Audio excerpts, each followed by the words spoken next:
By the way, you're listening to A Chatter of Fact. Again, these are not interviews. They're conversations. And returning to the fold where it all began, she was on episode number 4, Sarah Rose, superstar fashion designer from the city of Chicago, who I couldn't believe when I had you on the first time because your stories were beyond great. And I love the way you were like, no, I'm not going to really talk about too many celebs, but then you gave some cool celeb stories. People, just go back to episode 4. My younger brother, who is such a whiz at marketing, he's had some dealings with you, Daniel. Yeah. Oh boy, I need to remember. I think it's Written on Your Wall. Yes. There you go. Look for Written on Your Wall online and get yourself some fun stuff, people. But anyway, he actually mentioned you should have called. If you would have called her first episode, I was punched by will.i.am. Think about how many people would have went after that first episode. But oh gosh, your stories, man. So go back to episode 4 and listen to.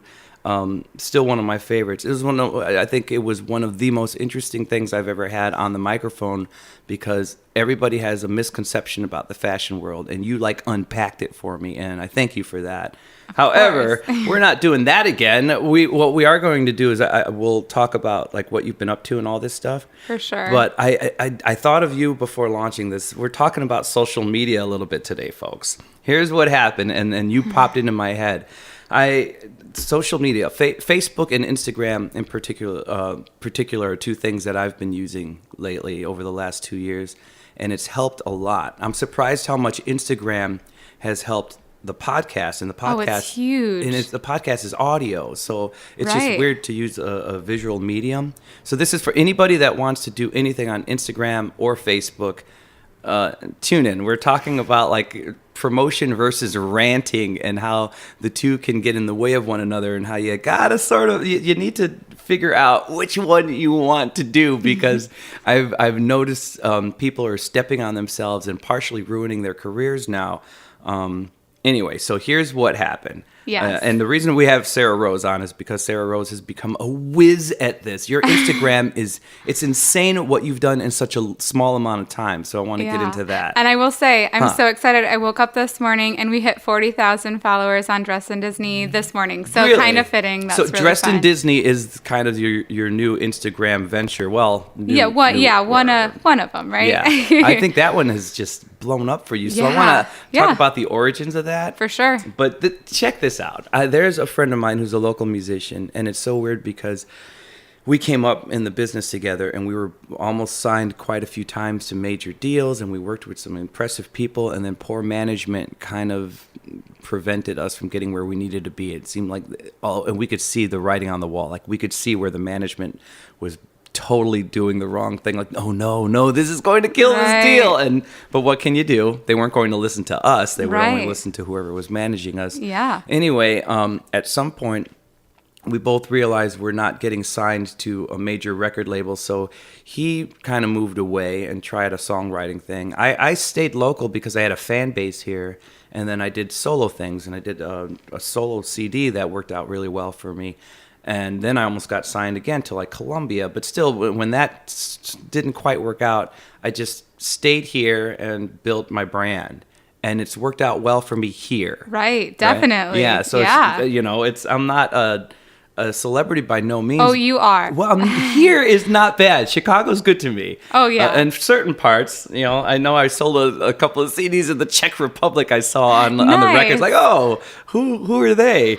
And anyway, but the weirdest thing is, I see what my friend and some other friends of mine have done, and how maybe if they failed for the big dream, they didn't quite figure out how to pick up the pieces and maintain something on a local level. Right. And local, what I keep trying to tell everyone is we're in Chicago. Right. So if you can make it as a local, somewhat celebrity here, it's, Right. No, it's huge. You can make a living, Now I see some of my friends get onto Facebook and Instagram and try to utilize that, and they don't get it. One friend of mine, he was on a gig with me, just kind of rotating this little unplugged thing that I do. I started to do it for fun, and now it's turned into something. But I think it started there when he kind of filled in for me.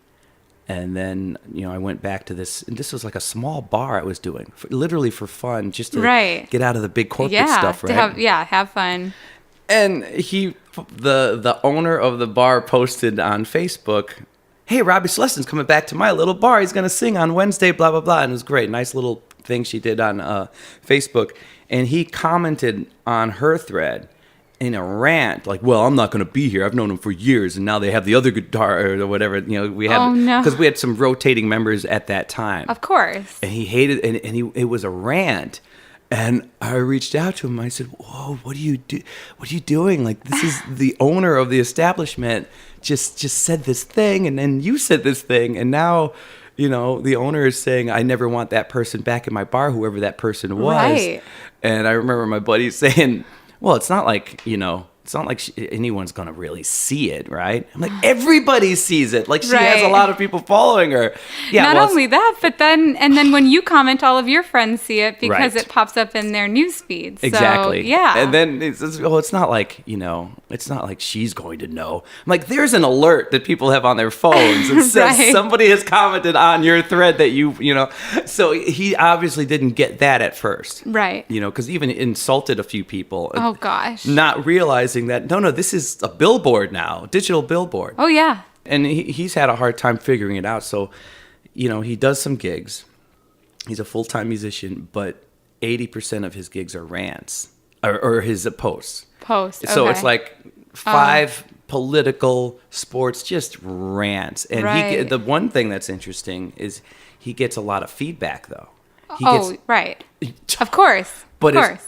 almost all bad. Right. And it's a fight, and it's just post after post after post, right? Well, to his credit, he's decided, listen, and I've been telling him for years, this is your platform as a musician, and you're just local. No one's going to come to see. You're going to lose people. Just talk about the music for now. Right. Don't get on a soapbox. So I think something must have gone wrong. I'm not sure what, but somehow finally he decided, okay, I'm just talking about my shows. Okay, Um, good. So he posted that he's no longer going to use these political rants. He wants to keep this just user friendly, to talk about his shows and his Right. music. He feels like it's hurting his career. And then all of a sudden you get all these people attacking him. Right. Well, sure, don't stand up for yourself. And yeah, you don't. One person said you don't have balls. That's fine if you don't want to have the ball. And I got so mad, and I stay away from his rants, Right. Because it's easy to read it, and have you ever seen that where you want to dive in almost, Oh, but then every day I want to dive in. Every day I want to dive in, but you can't. You can't. No. Well, I finally stepped in and said, "People, I don't think you understand what's happening here. This guy is using this for his livelihood, Right. And he's not saying he's shutting down his ideas. He's just not placing them here That's because huge. this is his workplace." Right. And I said, for all of you non-musicians out there, I said, for you musicians, this is like singing "My Girl," but in the second verse going on a political rant. Right. Like, this is the same thing. Right. And I said, for you non-musicians out there, it's like, you're at your business meeting, and before you wrap it up, you make them listen to 15 minutes of political rant. Right. Or before you're finished changing those brakes, you're like, the thing about Trump is, it's work. And Right. just because he's saying it on his Facebook page, they don't get that. But that's his promotional tool. Right. I mean, if he had a fake name and a fake Right. profile and he wanted to share all of that stuff, or Yeah. even if it was his own thing, but then he kept all of the professional stuff out of it. Yeah. Right. Don't post his be gigs one on that or the one. other. Sure. For sure. That's a great suggestion. So anyway, that's the tale. And as soon as I saw that, I really started thinking about, oh my gosh, this promotion versus rant. Right. And because once in a while, I've had some people tell me, you don't really state too much. You don't make these, big bold statements Right. as much on your pages. And I just thought, well, this is And you can get in trouble for that, right? Nowadays, I feel like people Right, for want being to too know. silent. Right. What do you think? Who you angry at? Who do you Right. hate? Yeah. Who do you hate? Who do you hate? Yeah. So Pick a side. give me Yeah. an H. H. Give me an A. There's like hate cheerleaders out there. Yes. Yeah. But so anyway, as probably most of my stuff is about my music or it's fun. Right. Once in a while, it's about my family. I keep my family out of Instagram because Yeah. I just Oh, yeah, if yeah. I can try to separate that, I get creepy people on me. Oh, I don't need creepy yeah. people on my family. you know? No, definitely not. Right. So I've kept it friendly, and it's not like I'm hiding any part of myself. I'm a friendly person. Right. And I'm about the music. This is For sure. Yeah, it's like I'm going again. It's like I'm going to the movies to watch the movie. I'm not going to the movies to Right. listen to my an MP3. Right. It's I'm just not mixing. And then you popped into my head because I think you do what I do, but on such a grander and broader and more successful scale. When I see, especially the Instagram and everything that you spout out is professionally about what your project is that you're building, this brand that you're building, and it's positive, and you stay on target. You really do. I try. Even when you're being fun and talking about something else, you really have a brand set that you've built. And I got to tell you, this means nothing to you, I'm sure, but I'm considering how much you do and how great you are at the fashion world and how that's served you. When you came in here for the episode 4, you'd already done, I think, you were on like CBS and then, before you were with me, but you had a little bit of a pause to you and a little bit of a shyness. And I'm so proud of you, the way that you've come out and become this person, like it's you, but you've figured out how to project it. Right. And that's Yeah. tricky when, even if it's your own camera phone. It's Oh, for tricky sure. to keep but anyway, so I want to talk a little bit about the concept, and then I want to. I don't even think you know. You don't even know. The shyness or the. No. This past year, this topic completely relates to Really? major things that have gone on this year with social media. So it's funny because, when you brought it up, I've been struggling with this for months now. And again, people, like, she's killing it. You're dressed in Disney. Check that out on Instagram. Did you say 40,000 followers? Yeah, so we've got 40,000 followers, but Dressed in Disney is mostly a movement. Okay. So the Dressed in Disney hashtag is where it's at. No.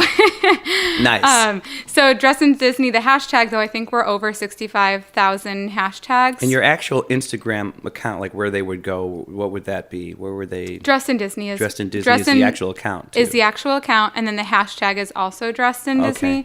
So, whole philosophy on people living it's like, life dressed in Disney. I felt like every month, and we'll get into this because it's going to be interesting for marketing and for branding, because I got to high five you, man. Bam.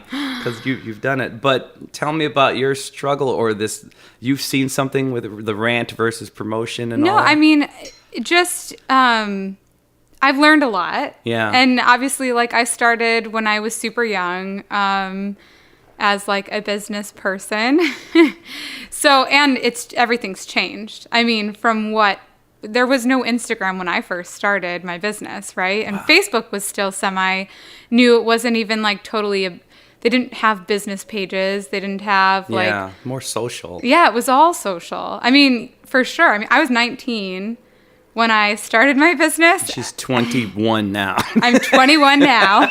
No, but I had only got on Facebook maybe 19, like 5 or 3 or 4 years before that. Yeah. Not even. So Facebook was new. I got on in high school when it was still only for college kids. So this is a journey for me too. Every single day I'm not a pro. This is a whole new era of life for everyone, for every industry. But no, this year has taught me a lot about being on social media and separating business from personal, but also understanding that as a business, you have to be personal. Right. So tricky. Yeah. So I've had some major shakeups, lost friends that I've met through social media. No way. I would maybe even be considered I'm not a bully, but someone has used social media to paint me out as a bully. And you're so tiny. And I guess a mental Sweet. bully. I don't really know. Well, the online, let's. And using the platform of bullying. Yeah. Or using the anti-bullying platform to bully people is huge right now too. That's another thing that you see all over social media. It's amazing. Yeah. So yeah, it's just, I'm like, this is just a timely interview. It's been maybe 6 months, 7 months since the major fallout that No there was. kidding. And so I think I'm finally like, all right, I can maybe talk about it. This is amazing. Yeah, because Yeah, because it's, again, when I see what you post, it's polished, and it looks as if you have a team, and Yeah. it's you. it's me. you Yeah. know, and you've carefully figured it out. But I think the important thing is somehow you figured out your path. Again, I never hear you rant. No. I mean, it's not necessary. I Yeah. mean, even for something like what happened. And now when you have a bigger account and I don't like, I'm not a bragger, like but the Dressed in Disney thing is like a whole, now it's not so new, but it was becoming a mini empire, my friend. It is. But it literally, it formed a community that didn't exist before. And so what happened was we were all of these, people on Instagram meeting up in real life, and our accounts and businesses were growing all together. Wow. And so there's, obviously going to be some jealousy, some eventually bad blood when things don't work out that great. In your industry, specifically, like. So the Dressed in Disney community is pretty much like a community of people that obviously love Disney, but supporting small Disney-inspired shops. Nice. It can be, Disney licensed as well, because I share all of them. But specifically on Instagram, it's a lot of these mom and pop shops that literally started making T-shirts out of their home, and have grown into empires of not crossing the line. And they're Disney inspired.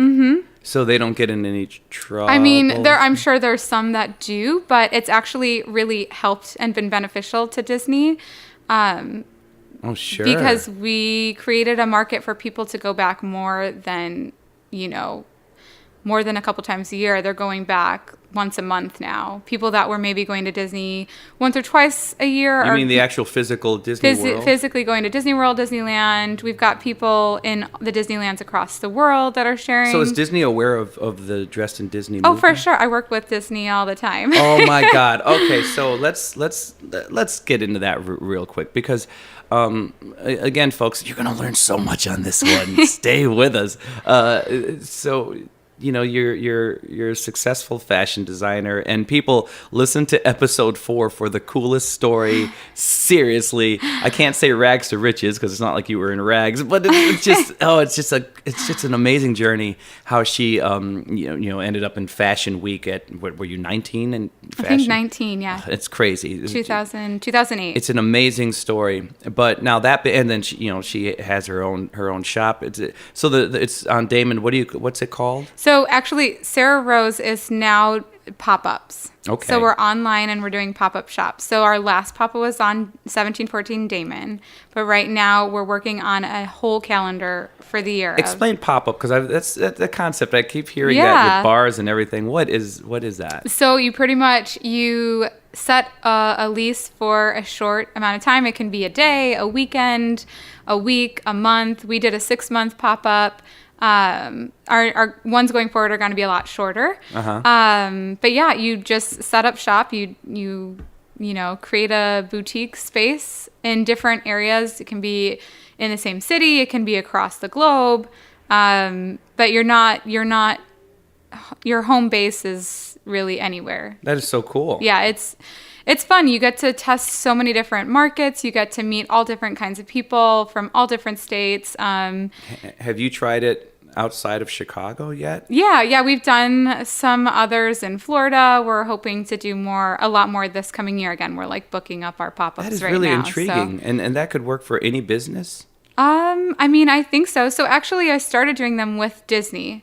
Well, not Disney official, with Sure. these Disney-inspired shops. I don't want to get in trouble. So, but no, like we formed these curated pop-ups with fashion shows, food, music, entertainment. Wow. for a day, and we invited people on the internet to come hang out and check it out and to shop these brands that were only online. So now I'm kind of taking that concept and utilizing it for my own brand here in Chicago. So smart. In a time when retail is kind of having this interesting growth pain. Yeah, real stores versus Amazon. Right. And I mean, major chains are closing down. Brands that have been around for, decades are shutting down mass numbers of their physical spaces. Wow. and heading online. And just, there's a lot of freedom to it. I've been doing this for 10 years. And so being tied to one space, takes a lot of the freedom out of your life. You are committed to something every month. You have to make a certain bill, and not just that, but like you can't just pick up and go, and you don't have the freedom to do what I've been wanting to do, and that's a lot of things. So, so with this pop-up space, I'm able to kind of do things in my own terms. Wow. Yeah. That is so cool. And how long have you been doing that? So we just started the Damon pop-up. Okay. That was in April. That actually, it started out as a Disney event. And the first day went so well that we decided to stay. Wow. It's just, Robbie, everything I do kind of just, you sit on the edge of my seat and I just go for the ride, and it is what it is. But yeah, everything has led me to where I am in life today, and it all makes sense somehow, even though I'm just going with it and winging it when it's happening. But yeah, and then I learn the lessons afterwards, after I lived that amazing. part of my life. So then, where did the Dressed in Disney, as far as Instagram, where did that launch, or where did that fit into this story? Okay, so then it actually goes back to my very first store that I had on Irving Park in 2013, I think. Okay. I did a fashion show with a girl named Leslie, who is the founder of the Disney Bound and Cakeworthy. So the Disney Bound is another Disney fashion movement in which I'm sure maybe you've seen things where people dress like characters, but not with costumes or anything. It's just like by the colors inspired in the clothes. I have not. You haven't? No. Well, she's huge. She's like the queen of Disney. Okay, maybe I've seen something like John that on Stamos your and page. his fiance have been doing it a lot lately. Wait, Mindy Kaling do it. What are they wearing? So you wear regular clothes. Okay. But you create your outfits based off of like the colors of the character that you want to dress like. Gotcha. So it's not like just having Mickey Mouse on your shirt. No. It's right. So that's where the differentiation is like Dressed in Disney is you're wearing physical Disney products. I'm totally going to buy me some giant mouse shoes now. And then Disney Bound is where you create a Disney character inspired look by utilizing everyday things that you have in your closet that just, color coordinate So for that's a character. just fun. Yeah, it's definitely, it's huge. How did you come up with this? Is I didn't come up with that. But That was people were doing Leslie. that. So that was Okay. Leslie. Oh, okay. So she had started that maybe a couple years before I met her, and I met her through a friend here in Chicago, Caprice. Her and Caprice and Leslie did a collection together. This was before like any of this was happening. They created a Disney-inspired refurbished denim collection. That's a mouthful. It's so funny. The Disney inspired though. It's just, Yeah, Disney inspired Yeah. or magically inspired. But yeah, so they did that collection. I created my own princess inspired collection, and we did a fashion show here in Chicago. I think it was 2013. It was either 2013 or 2012. I can't remember which one. But that's when I first met Leslie, and I didn't actually get to spend a lot of time with her then. But in a trip after, maybe like a year later, 2014, I was walking through, I think it was 2014, walking through the parks and looking at all the merchandise in the parks. And I was kind of like, does anyone even buy this stuff? Like, I've seen the same merchandise here for over 10 years. Like, literally, it doesn't change. Like, it's the same stuff. So I was like, all right, what are innovative ways that we could kind of market this and actually move it and sell it? Because in my mind, I was like, Disney needs help. Like, I was like, I don't know. Small startup company needs all of your help. Right. No, but truly, they were operating in a very old school way. They were not like they weren't. Yeah, from a market approach, From a it's market a very approach. unique idea. Yeah, they weren't doing it. Yeah. I mean, they weren't doing it. And actually, a lot of companies weren't doing it. And so I just wanted to see, the classic Mickey T styled in a really cool, new, innovative way instead of Yeah. like cargo shorts and a fanny pack in Disney World. Like, you know what I'm saying? Right, I right. wanted to, and I mean, I would wear cargo shorts and a fanny pack if it was done the right way. But like, I just wanted to see it back home in Chicago, local. Like, I wanted to like, Yeah. get the Wow. vibe for it here. So anyways, started dressed in Disney. For the first year, I think it was just like me and maybe 100 followers, like, and mostly just me posting pictures of like myself and like my jewelry that But I it helps bought that in you're Disney. but it helps that you're a fashion designer and that you're a professional at this, because you can build that, not even if you're not making it yourself, but you can accessorize and Yeah. how to make it. So you're the perfect person to kickstart it, because you can do it at the best, highest level, and then everybody can kind of fall in point. For sure. So But it's you set making up an sure that people example. get that they're supposed to like do it too. You know what I Yeah, mean? Because yeah. that was what it was all about. Not just like But my the prime fashion. examples, you can put up like the prime example, almost something to shoot for in a way. Right. It's pretty cool. Yeah. So the It'd be first so year, different if you were like, a mechanic. for sure, doing unless you're a mechanic with some really Great style badass sense, style. yeah.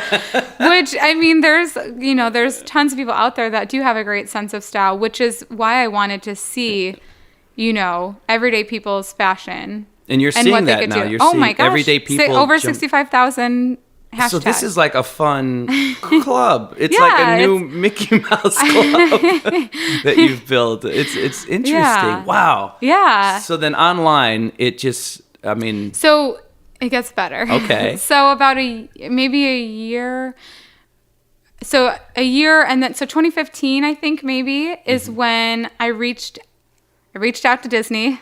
Actually, I didn't just reach out to Disney. I emailed Bob Iger, who is the CEO of Disney. good Lord. I know. I was like, all right, God, if you're real, this is where you're going to show me. Like no joke, literally what I said before I hit the email. I found his email somehow in like a thread of angry past Disney employees, I think. Oh, nice. Okay. And I was like, oh, great. Like, I found his email. I mean, what are the chances that he'll actually open it and respond? And I sent off this, now looking back, super cocky email. And I sent the email out to actually over 50 Disney licensed brands. Uh-huh. The only response that I got was from Bob Iger. Wow. 15 minutes later. 15 minutes later. Yeah, I had a call lined up for Monday with the head of all of Disney licensing. Holy cow. So timing too. I Yeah. mean, just. It's wow. all about timing. Honestly, like I did not expect that I would get a response, that they would say anything. Now that's a whole long story in itself of learning that, Disney What has. was the gist of the email though? Yeah, the something about wanting to be a brand ambassador for Disney. I have this social media presence of like, I think at that point I had worked up to like 1,000 followers, maybe a little bit more. Which is amazing that they would give you the nod, because you would think this is Disney. They're probably, Right. They're not going to listen to anyone unless they have 1 million followers. Right. You know what I mean? For sure. That is awesome. Yeah. So I mean, I was blown away. Yeah. I mean, wow.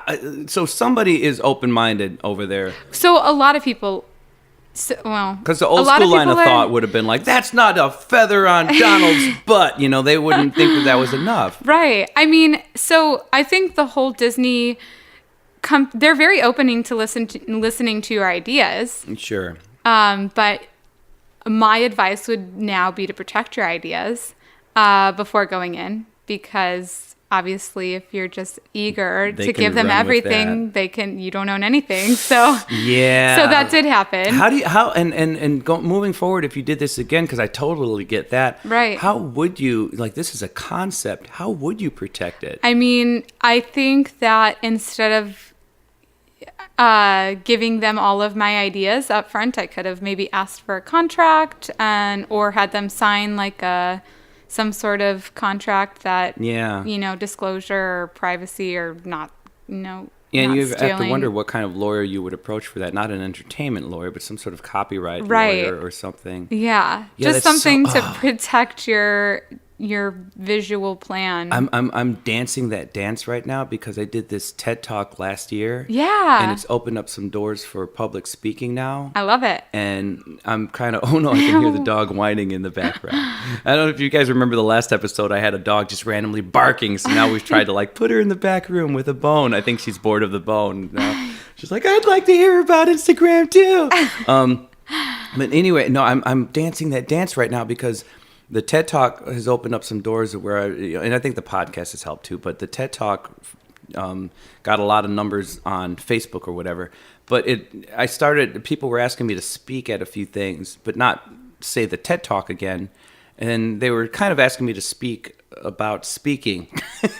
But then I stopped. Oh, okay. And I stopped and started to realize every part of my job has all from radio to this thing to, my unplugged thing, which is more improv. There's so much is communication and talking. Right. So then I started to just think, well, what do I do? What's my and I started to write down the process. Right. And now I have this idea that might be something of a training, some sort of training course I can develop. For sure. But now that I'm creating the paperwork for it and Right. the write up, I feel like the general page right now I have is like giving away too much. It's Right. tricky. Like I feel like, for sure. my wife looked at it and she said, well, you're kind of giving away the lesson in a way. Right. So somehow finding a way to like share your concept, but still keep something close to the Right. vest so that you're not giving away the farm. Because Right. then, yeah, you're right. They can just take it. And if we're talking word to word and you're, shooting for the stars, Right. Disney might have 50 more lawyers than you do. Oh, yeah, for sure. So that is and that's a dance. I'm dancing right now. So Yeah. yeah, I mean, going back to what you're saying, like if you're trying, well, how would you even just copyright an idea or? I know you can copyright. Is it copyright ideas? I think you would just put your plan. You would write it all out, almost like a book, Okay. and it would be. I guess that. I mean, I'm not a pro at that, Yeah. but I'm sure that there are ways. That So you think the can- one thing that did happen is you may have been able, since this thing has helped and Disney was supportive, you might have been able to monetize it a little more had you Definitely. had a different business plan going in. For sure. Although I don't know if it would have been as organic as the Sure. growth would have been as organic because I'm not involved with Disney officially Yeah. and it is just, I'm not being paid by Disney to do anything. I'm just sharing my love for Disney and also making them money. Yeah. So I don't know if it would have been as successful and would it have been as authentically successful? Because the second that Disney is a part of something, people are going to love it no matter what, just because it's Disney. Now, granted, this is Disney, but I'm just nobody on the street. Right. So, I was able to establish real connections with people on Instagram and On a real level that On a didn't seem real le- overly corporate. overly corporate. I mean, we're talking literally planning trips together with people. So wait, when Disney said that when Disney gave you support, Mm-hmm. how and what form did that come in then? Well, originally there was talk that I would have a contract, and then I Wow. waited forever, and it never came. I was like, "Oh, it's coming." And then in the meantime, they rolled out their own. They always had a style blog. Well, not always, but they had a style blog. But no offense to Disney Style, they just weren't doing. It wasn't what I wanted to see. It wasn't showing anything that I wanted to see. And Yeah. as far as Disney fashion, I felt like it wasn't hitting the mark. Disney, man, you need to just hire her as your new sort of fashion liaison consultant idea person. That's what you guys need An to Imagineer. do. Yeah. Ooh, I know that's what they're called. No, Yeah, an but no, Imagineer? I don't know. I'm not saying no to Disney, but I also, Sure. there's a lot of rules and I don't know if it's my jam. I really love doing my own thing and not Well, I'm having- sorry. What? No. I kind of cut you off. How else did they support or? So for sure. So the first year after that, actually, was it a whole year? I think it was. So the first year after that, there wasn't much. They started to throw me some private exclusive Disney launch events to go to. Like what would that be? What's like a fashion So like or? fashion or accessory or home. Disney has like events where they invite like media and bloggers out to get a peek at collections before they launch so that they can write their own pieces. Where do those events usually happen? So they're usually in New York or in LA. So I am not in either of those places. Yeah. So I made it out to a New York event. And I have a group of guest bloggers that I ask to go attend events for me so that they can cover them for Dressed in Disney. Wow, you have foot soldiers. I have foot soldiers. Man, you have to do. name this army of yours. Oh my gosh. Yeah, so they started throwing the events. And then again, I just like threw ideas out there about putting together a trip for like a group of us, you know, they're called influencers, right? Social media influencers. Nice. And this is bloggers, Instagrammers? Bloggers, Instagram, YouTube, Facebook, Pinterest. And like is it there's people all around. who are highly active with big numbers, or is it kind of all different shapes and sizes, you know, numerically speaking, when you're talking about followers and things like that? So that trip was 2016. Okay. So 2016, there was, I think, a group of 10 of us that went out. Probably at that time, I think I maybe had 10,000 followers. Okay. I don't quite remember. So we all ranged, I think, between maybe 2,000 to 15,000 followers. Man. People on other platforms had more, you know, like YouTube, people have a lot more subscribers on there.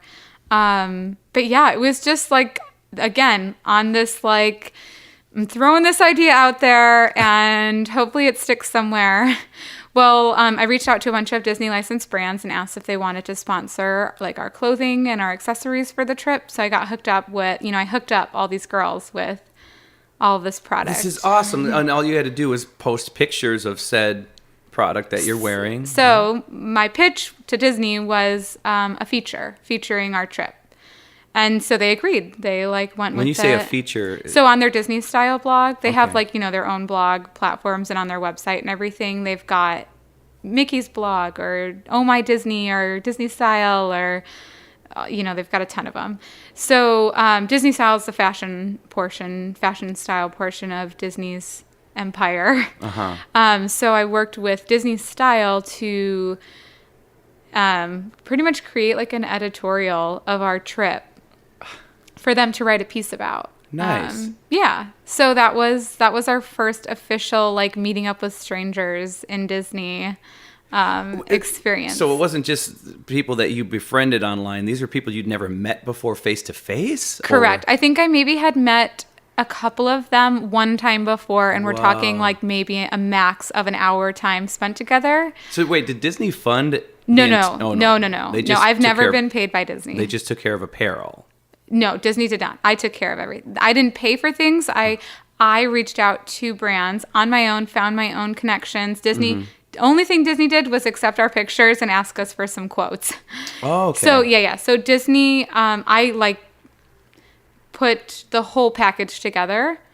And So when you say you reached sent out it to over brands, to Disney. So I reached out to different brands that are Disney licensed brands. So Okay. like they're brands that use Disney for some of their project, like, their products, not everything.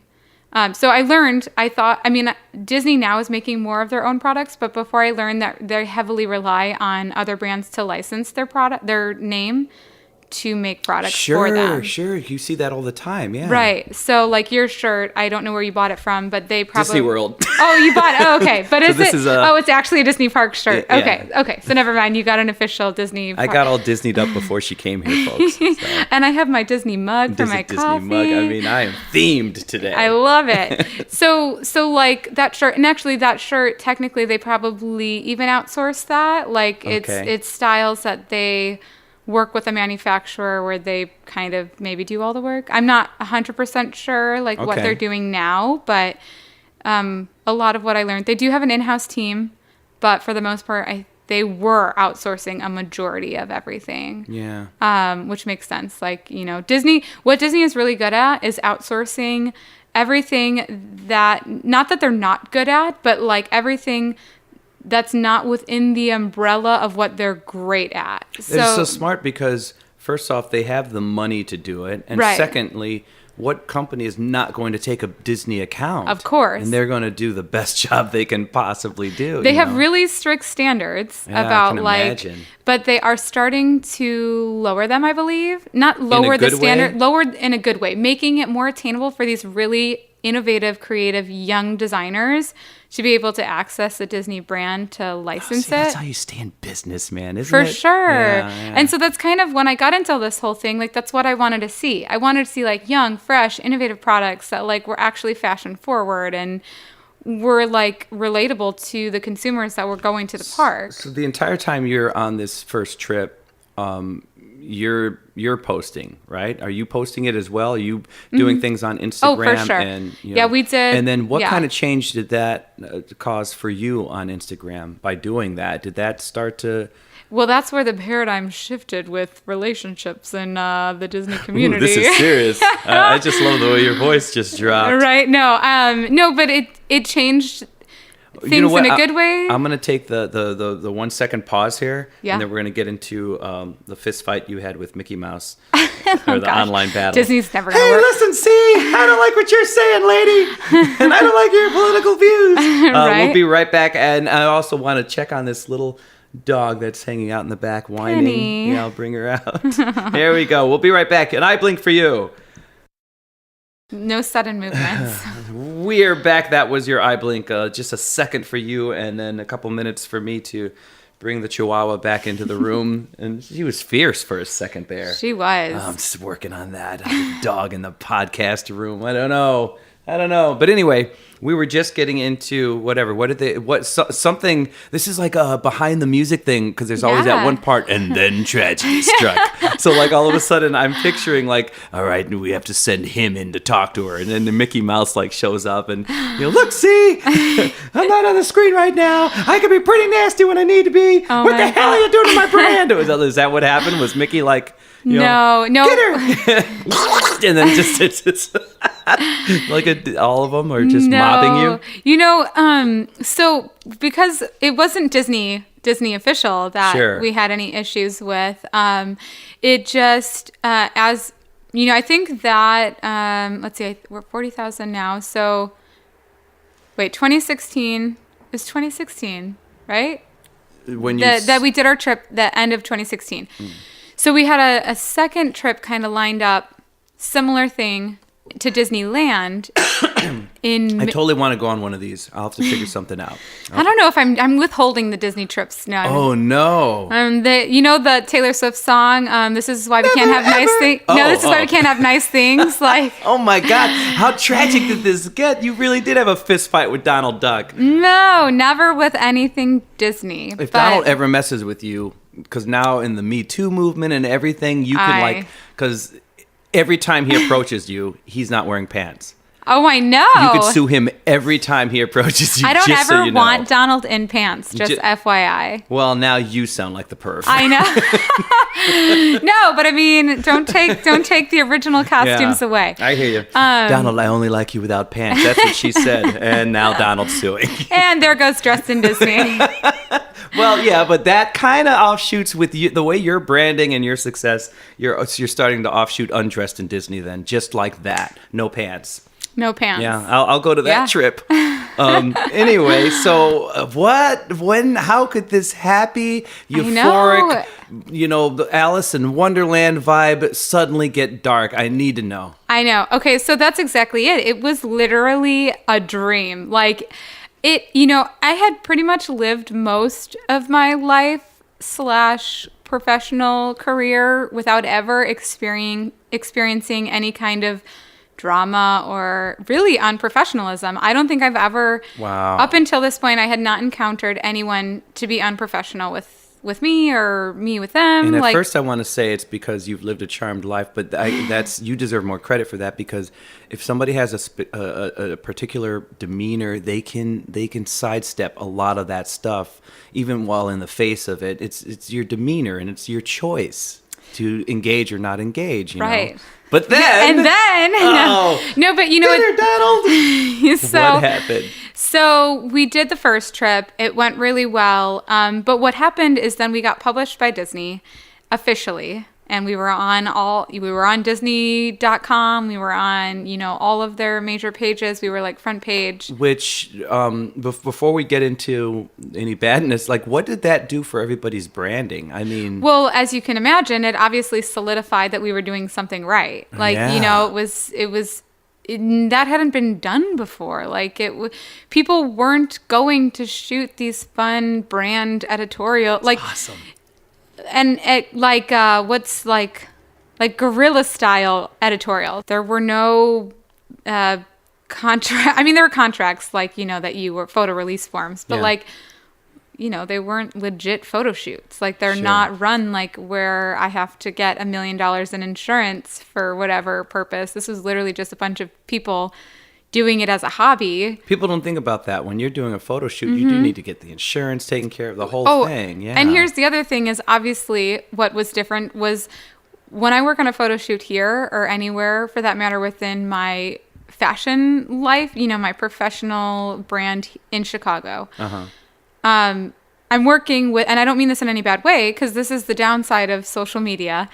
I'm working with professionals, people that have been vetted by industry agencies that are showing up to do a job. There's no personal feelings. If their photos are chosen or not, they're getting paid. So you know what I mean? I'm already starting to guess where this is heading. Oh my God. All right. So, and it's all done behind the scenes. No one was getting agencies. You don't promote the model unless you're, Kendall Jenner or something nowadays. But before you were a model, you would show up. Everything's changing. You would show up, you would do the job. It wasn't about your name, unless you were one of the top models. Right. But other than that, you look through a regular catalog and right. oh, that's so-and-so. Unless you're a model. Unless you're superstar. Yeah. Unless you're into that and you're oh, I know who she is. I know who that is. Because in that that's world. your career or something. Yeah. What happened? Okay. So we did the trip. It was a dream, right? Everything was so perfect. But what happened is you start to realize that you're working with real people. That you know what I'm saying? You're working with real people. Yep. That are personally invested in something that it's Disney. So I mean, any way, shape, or form that you ruin Disney for someone, you're gonna be marked real quick as the devil.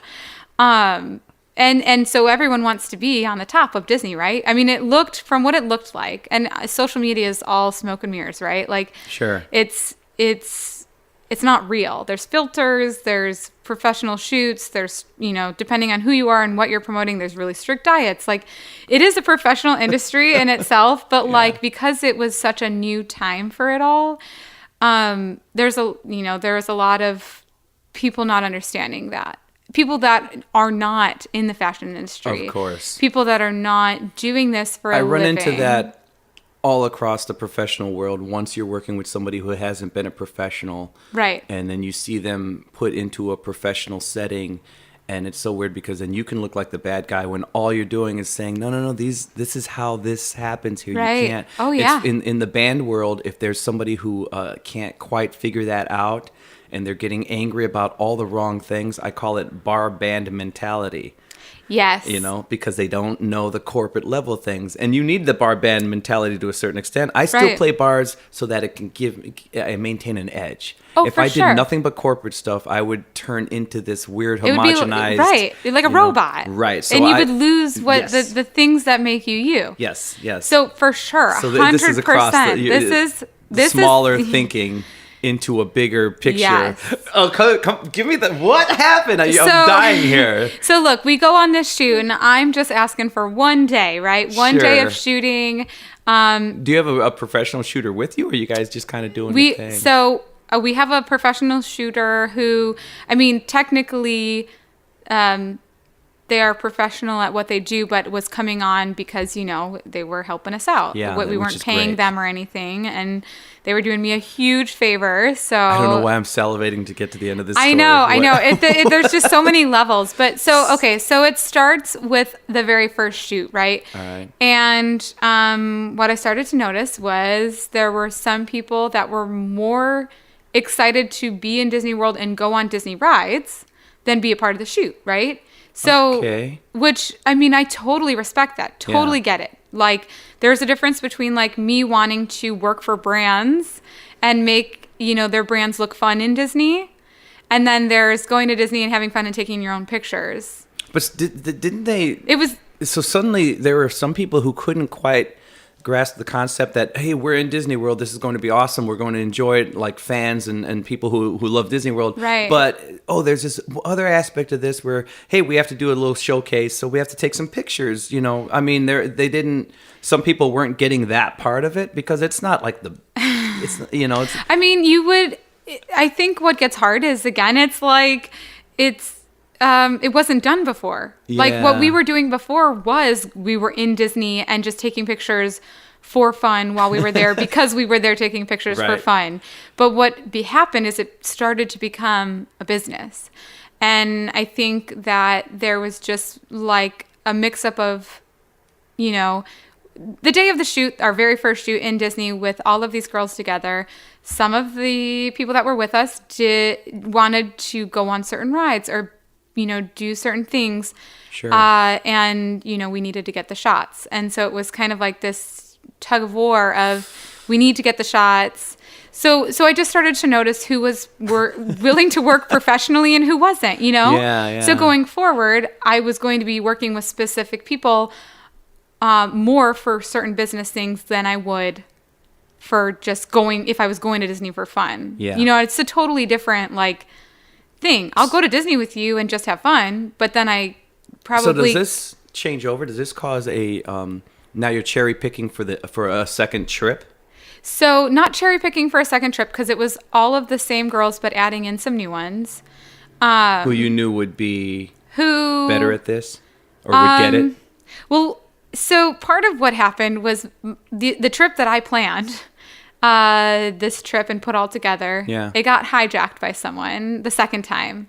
So someone very much invested themselves into the trip thinking that it was us co-planning the trip and that they were a part of Was putting this another everything. fashion person or just another business? No, not a business, not a fashion person, just strictly someone who was on Instagram, had a bigger following, but was doing it just because they love Disney and just for fun. I mean, they had a business, but not one that they were surviving off So of. this cool fun thing that could also be a brand builder was turning into a Mean Girls scenario? I mean, that's what I got painted out to be like. So Whoa. So what happened was we had the new trip planned or not new trip, but the next trip planned for Disney World or Disneyland in California for May. Mm-hmm. And I reached out to twice as many brands. I had twice as many girls going or reaching out, maybe not twice as many, but definitely more girls than the last trip. So I arranged to have 6 different brands send out merchandise for free for 12 different girls. And that's asking a lot of a brand that is officially licensed, that has a big reputation. They're trusting that you're going to be professional, get the shots that they need, whatever it is, represent the brand in a major way, right? So one of my biggest things was letting the brands choose who they wanted to work with because I didn't want them to feel like they had to work with all 12 girls. It wasn't like a all or nothing kind of deal. So one of the brands only wanted to work with 6 people and not all 12. When you say work with, does that mean take pictures So with on send side? 6 girls products, and the other 6 girls did not get products or whatever it was. Oh, gotcha. Okay. So Wait, then when you guys went on this trip, Yes. did the different people were sharing product with one another before leaving? Is that what this means? no. I'm a So little confused. I don't know how to explain it. So I did all this work for free. Yeah. So how you coordinate a shoot, for for anything, for your CD cover, album art, polling wardrobe for photo shoot, right? Well, I was the person pulling wardrobe for all of the other girls that were going for this shoot, reaching out to the brands, connecting, making sure that they were sending stuff, that we had coordinating looks, that trying to get everyone taken care of. And I'm working with 6 different brands, 6 major brands that are carried in giant retailers. Okay. So it was already huge in that sense that I was even able to get them to send us, nobody's stuff. Yeah. So one of the brands didn't want to send everyone a piece. Not that they didn't want to, they just didn't feel like everyone met what they were going for. Sure. And so they decided on 6 girls, and that was it. So we had 2 shoots planned. One of the shoots, the big shoot where every other brand sent something for everyone, was on Friday, and then the second shoot was supposed to be on Saturday. Well, anyways, weather didn't hold up for Saturday, so we were looking at the weather and we needed to shoot Friday night, which there was a dinner planned that night, someone else had planned that dinner, and they didn't know about the second shoot. Yeah. And I will own that. Maybe I thought I had told everyone that not all the brands had selected everyone. Sure. I thought I made that clear, but maybe it was not clear. But yeah, so it looked like I was choosing people for separate shoots over other people. You Maleficent, you. Honestly. Yeah. So there was there was even more before that because people showed up unprofessional to the first shoot. When you say unprofessional, sitting on the floor of Disneyland, pretty much almost bawling. / just being in a bad mood. Good Lord. Yeah. Grown people. We're not talking kids. I don't understand, because as soon as you know that, Disney is somewhat sanctioning something or behind it, even laterally, it's like if you're a business person, this is such a huge, huge deal. This is a wonderful gift, Right. I mean, this is total bippity boppity boo, the whole thing, right? Yes, yeah, so, it's a gift. It is a huge gift. I don't understand why people don't have their business hats on for 2 hours, 4 hours, whatever they need. Well, that's the thing is I made it so they could. I tried to suck. So it was all these layers of me trying to make sure that the people that wanted to get off and to meet other people and Sure. not be a part of the shoot. We were shooting the groups together first, the major group together first, and then I had littler groups sectioned so that the people that wanted to leave earlier to enjoy the parks could. I was not going to judge anyone for leaving earlier. I just was going to get their stuff done early so that they could go enjoy the day. So you're telling me that you needed to do a photo shoot, but there's somebody, between the ages of 25 and 35, we'll say. Yes. Sitting on the floor, on the ground. Twice, yes. Twice. In Disney World. Disneyland. This is a grown person. Yes. And they didn't want to take a picture. They wanted to get on a ride, basically? Or they just didn't feel featured enough? What was going on? Why were they bawling specifically? So that's what I don't know. I don't know what originally set it all off. Because... I didn't know there was a problem until later in the day. But what were the words being used while they're like... Well, no, they weren't crying. They were just literally not. They were throwing a silent tantrum sitting on the floor. But were there words used at all in that moment? To Other than me looking at them in the eye and saying, what's going on? What's the matter? What did they say? No words. Okay, so what were they specifically? What was that person? I can't even tell you what they were upset about because we never were able to have that conversation. I went up to them 4 or 5 times throughout that trip, and every single time I was met with the iciest glare. But you don't know what was bothering that person? So what I can assume was that... I can assume from what other people have told me they think it's about, but Sure. That person specifically has only told me that they can't mix business and personal, and that And the personal, it's not like it's like you guys are fighting over a man. The personal was just, I want to get on a ride as opposed to take a picture? No, the or personal I want to be a was part of that second photo shoot. I didn't, quote unquote, include everyone for every shoot. So they were assuming that it was my choice. Sure.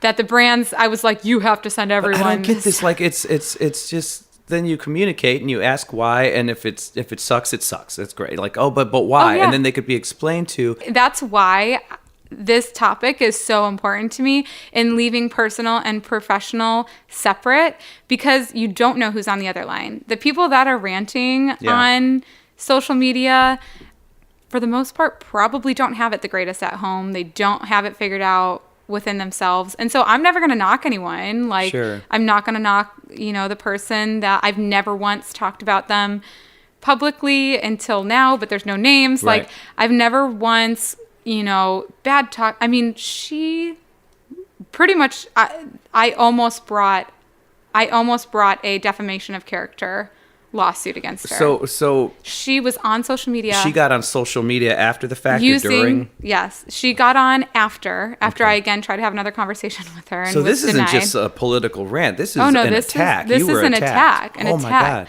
Not just me, but every other person that was included in that shoot. I mean, it's a very long story. It would take a very long time Sure. to tell everything, but and there's obviously all sides to it. You need to call Tina Fey, and you need to do this with the facts, but then have her eschew it a little Right. bit. Because this has the makings of a strong comedy. Oh my gosh, A it would be strong comedy. hilarious Yeah. because it's so off the wall. Yeah, this has the makings Yeah. of it. Yeah. So It and it's unfortunate. I mean, like, I've never in my life had a situation where, I've had to deal with something like this. So this is on your. I mean, there's no such thing necessarily as a personal page these days. Like, right. I mean, I for don't Facebook, did you? I eventually had to cross pollinate, because Right. the algorithms changed on Facebook. Right. So my official page wasn't getting the traffic Right. as much as people who wanted to be my friend in quotes on Facebook. Right. So now I started letting more friends in, which is what caused me to be less not ranty, but Right. less personal on Facebook, and a little more, there's still some family stuff on Facebook that I do, but it's more about, here's what I'm doing, here's where I am, and let's have fun, blah, blah, blah, because it's more fans than friends at this Right. point. So your Facebook page, So my Facebook is page, that where she went? Where she ranted? Or- No, Oh. on Instagram. Oh, on and Instagram. professionally, emailing. So right on a picture, like on Instagram, you would post something and then she went at it, or? No. So and let me get back to Facebook real quick. Sure. I did the opposite. So I think that and on Instagram too, separating professional and personal. I think obviously as a professional, in today's market, people want some personal because it makes you more than just like a corporate person Right. who doesn't care about everyday life, right? But I actually went through my Facebook and I deleted anyone that I had not met in person that I Wow. did not feel comfortable with knowing the intimate details of my life. Sure. Like, so I wouldn't want anyone that I wouldn't want them to know my location. Like, Now I know why so like you if- unfriended me. Now it makes more sense. I'm sorry. But I have your address.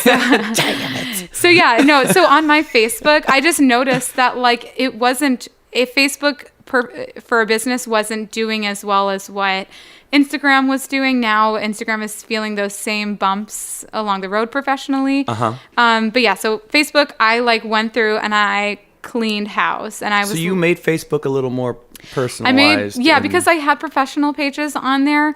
And you know what? If Facebook isn't going to let people see my stuff, like I just have to figure out another way Sure. to get them to see it. Because at that point, like Facebook wasn't bringing me in the money that other revenues, like other avenues were. Okay. So I don't know. I don't know. Facebook for me, I've like, Instagram's getting there too. I'm about ready to be done with. I need something new, just because they got bought by Facebook, and so now they're implementing the same thing soon enough for algorithms and stuff. Yeah, or- yeah, algorithms. How they're are just they messing with Instagram right now? So Instagram, they're like they're making it harder and harder for your posts to be seen. So like for instance, I have 40,000 followers. I think the new thing now is that Instagram only pushes your post initially to the first 10% of your following. No way. Based on how it does, they decide whether or not they're going to push it to the rest of your audience. So if you don't get tons of comments and tons of likes, authentic, more than 4 words, like how it can't be emojis, it's going to rank as not doing that well. So like depending on how well your post does really in the first 10 minutes, I think, determines how well your post is going to do. That is insane. I did not know that was happening, because I knew that it happened to a certain extent on Facebook, and they're making it worse and worse like every 6 months on Facebook. There's literally a page that I would love to see. They have, I think, just under 700,000 followers, like, likes or whatever it is on business pages. They'll maybe get 30 likes. And I know that there have got to be more than 30 people out there that are interested in that post. Now, what I've noticed on Instagram and Facebook is the your story aspect. Yes. So now that's the new thing. That's helped a little bit, and not enough yet, but it's helped a little bit because at first I didn't like it because I didn't understand it, but now I don't even watch TV anymore. I just watch people's stories. Well, that's the thing. I mean, I just saw, my gosh, I was cooking, just making myself lunch yesterday, and I saw like 5 minutes. I spent 5 minutes in Kristen Stewart, Kristen Bell, who's the blonde who's really funny? Oh, Kristen Bell. Kristen Bell. I spent 5 minutes with Kristen Bell. She's hilarious. In her living room. Right, with Dax. Was she with Dax at all? Not in this one, but she was just unmade up. They're hilarious. Talking about the raccoon that's terrorizing her home. And I'm like, this is crazy. But it was so cool. But what I like about the stories in Facebook and in Instagram is now if I have some kind of show going on here or there, all of a sudden now I feel like I have 4 platforms, even though it's between 2. And I've noticed a difference. I've noticed, oh, wow, if they're not looking at this thing, they're looking at that thing. And for you guys out there, I mean, they're always changing something. The beauty of like Instagram and Facebook is they're offering us, this platform, and we can utilize it, and we can be present and be seen. But then they're kind of closing the window that people can see you, and it really sucks because at first it's like, oh, here's a playground, and everyone can see the playground, and now they're like, oh, we put it in a box, and they have to go. They can only see through this garage door. And then, but if you pay like $20, for this week, well, maybe we'll make the garage door bigger. Now I feel like, oh, the playground's covered by this box, but there's a little window, know? So, I mean, every time they give us something like your story or something else to be seen, people, I say you guys just put everything everywhere. If you're doing it personally, that's just your choice. But I mean, as far as branding and you want to get yourself out there, put it everywhere, because I have noticed the first time I did one of my smaller shows that I do more for fun, I happened to like create 2 events for it and post it everywhere. I saw this huge influx of people coming out. For sure. Better than I'd seen before doing it the other way. Yeah. I think, so the stories have been great, although now too, because people were utilizing their stories to let people know about new posts that they had, because posts weren't being seen. Now they're doing the similar thing with stories where you have to engage with that person to see it. So if people aren't engaging with you, I mean, and the thing that sucks is once you get knocked, it's really hard to get back up there because you're having to get people to see you when they're not seeing you. Oh my God. You know what I'm saying? So hashtags are huge. But now if you post too many, you're considered a bot or you're considered spam or irrelevant. Oh, really? Okay, because I was reading in some marketing article where they were saying, they're there, try to use as many as you can because that was what was good. So before you can technically use up to 60 hashtags. Oh, wow. I didn't realize it was you have to post, you have to do the post in the 30 in the comments first, and then you can put the other 30 in your actual post. Sure. Because that's what's helped me. The hashtags have helped me. Yeah. But now they're not counting the hashtags in the comment section. Okay. They're only counting the hashtags within your post. Huh. So and they're seeing how many times are you opening up and editing your picture and saving it, because that's considered not bot-y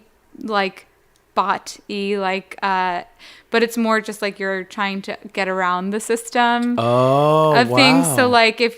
So before I've used hashtags and everyone else was using them. You would post your post, and then you'd share the comment, right? And then after you share the comment, you'd reopen that post to put in the other hashtags, because you can't do the ones in your post until after you've done the comment ones. It's like Right. a weird hack. There have been times where I've even realized like, oh man, I should have hashtagged this. Exactly. And I'll then go you back open it up and you put it back in. That's Yeah. going to hurt you now. That's crazy. So they Good lessons, folks. So you're wanting to be extremely relevant. So you're better off using less hashtags that are more key focused to what you're sharing than just using a ton of hashtags. Wow. Okay. Yeah, I mean, this is all new because they just rolled out a whole new Yeah, because algorithm. the article I read, was like a year ago. Right, And I'd been following suit to that. That was what was working last year. Yeah. But Holy they crap. gotta. I'm so glad you stay on top of this. I mean, I have to because again, something I've worked really hard for is authentically building a following of people that like to see my stuff and they're not seeing it. So I have to figure out ways to be able to, If Facebook owns Instagram, don't you think that they're probably heading towards some sort of weird pay to play, some sort of boost? Instagram is already there. Really? There's already a boost or Yeah, something? you can sponsor your posts. So like you can pay to have your post be like an ad pretty much. So it shows up in other people's feeds and all that good stuff. Damn it. Yeah, so that's what I'm saying. I need something new. So to the tech, geniuses out in California. Yeah. Oh, there's a lot here in Chicago though too. Oh, everywhere these days. Well, yeah, but can you come up with something where you stay legit? Like stop ruining the system. We just need like the new thing because then we have to jump on that for a second. because then we can just get rid of Instagram. Right, before that changes and becomes all Yeah. monetized. And, to a certain extent, I get it because everybody has to make money and do their thing. But Well, it's fine it's to see just- some ads, but like, let's be honest, you don't need that. Like, can we put a Yeah. cap on how much you're making? Right. You know what I mean? Like, because at some point you just have to leave it like good at what it is. Like, If you actually said that to anybody who runs Instagram or I Facebook, know. can we put a cap on how much you're making? Like they would choke. I know. Like choke on nothing. I know. What are you choking on? Her idea. I don't like it. It's choking me. Oh yeah, get her out of here. I know. Me telling anyone that they need to put a cap on what they make, I'm like, no one needs to make that much money. Like, That's so but- un-American. Yeah, it's sad, man. It's sad. But, I know. But I mean, people like you. no, and I mean, especially, I'm for free enterprise, but like, leave it like. Create a good product. Yeah. Don't ruin it. Like, because then Right. you're just going to have to make something new anyways, because someone's going to leave. So find a balance. And I see Like, the flip side because they're like creating this social thing, but then there are also other people that are Right. abusing the social thing and turning it solely into a business Oh, thing. for sure. And then I can kind of see this one thought of like, oh, I created this thing. Oh, millions of people are making a lot of money Right. specifically with this thing and I'm getting no part of it. Oh, how do I finagle that? But it's just there has to be a way to be fair, especially For sure.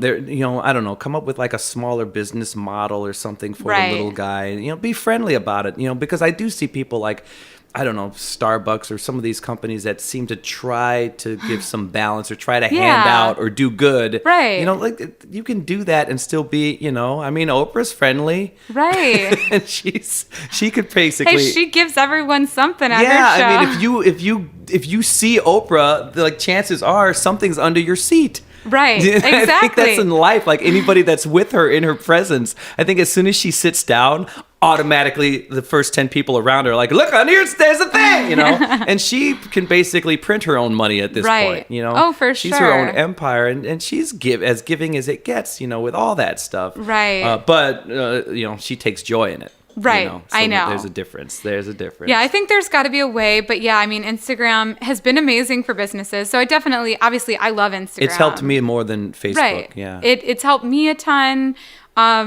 But at the same time, it's like at some point you have to understand that businesses are investing in you, Yeah. like heavily. And so like there's a respect too that like we've worked really hard to.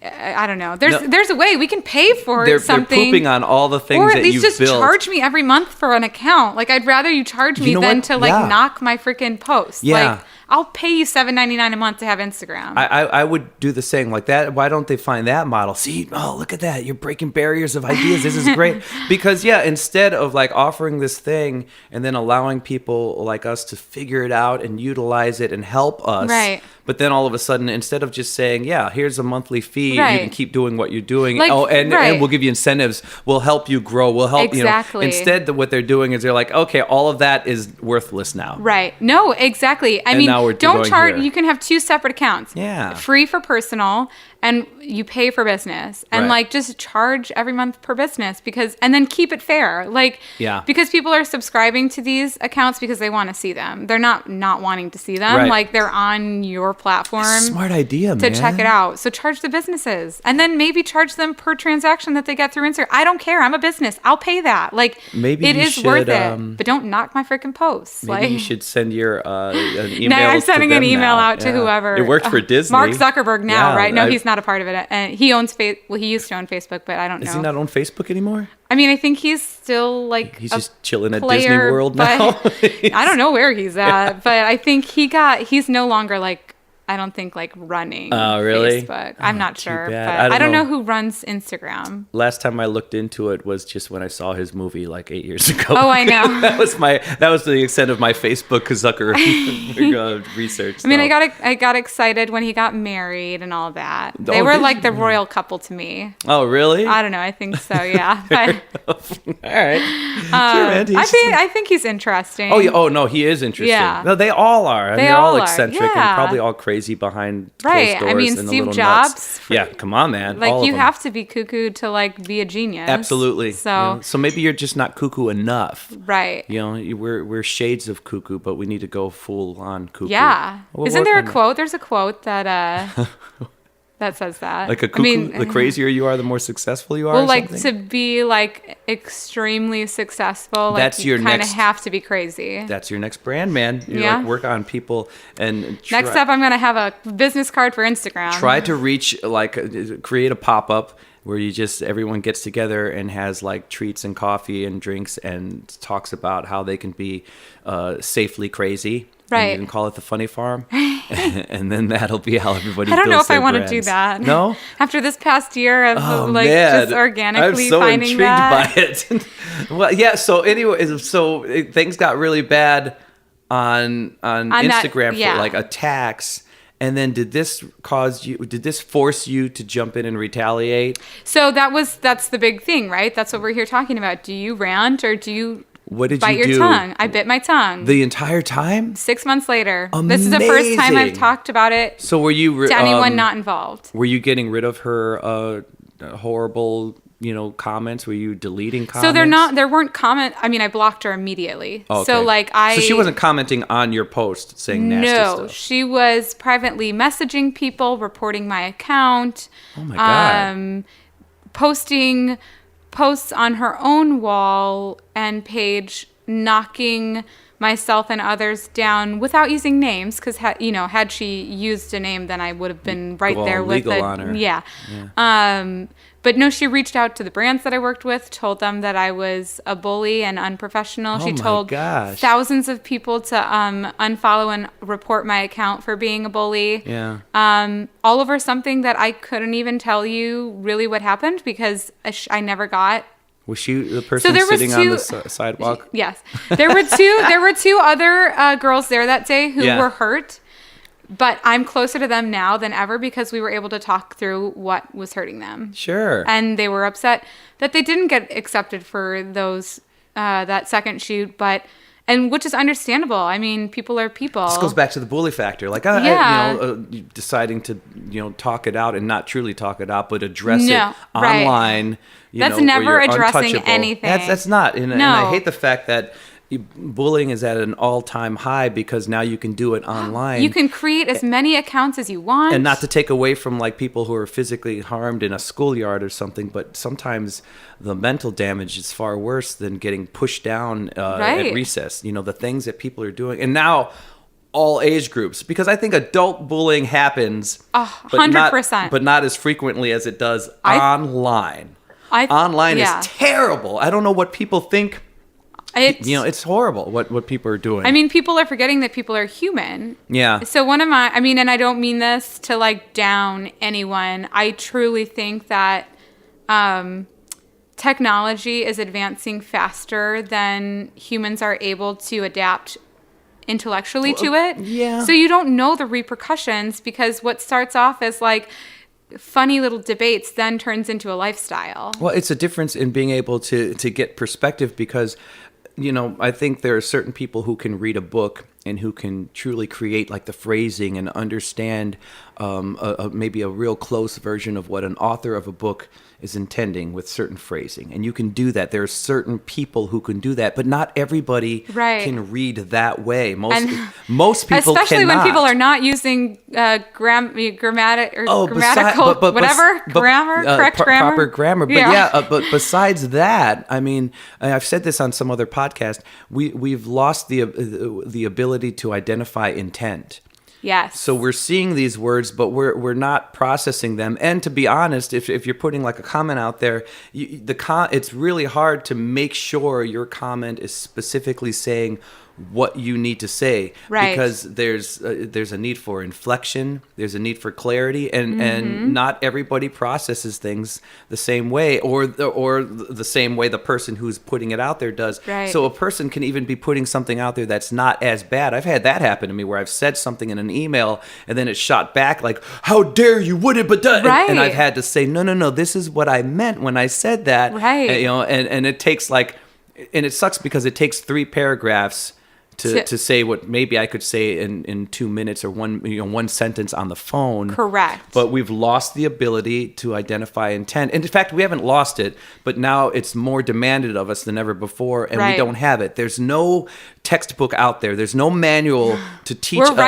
writing the manual. But the thing is, we're writing the manual, and only in 80% of the people aren't understanding the intent of said manual. Right. There's no manual. There's no textbook out there that teaches us how to look at a sentence that's in typed form, right, and try to look at it and come at it from every angle. And there's one very simple thing that we can all do that people don't do, but the first simple step is going into something.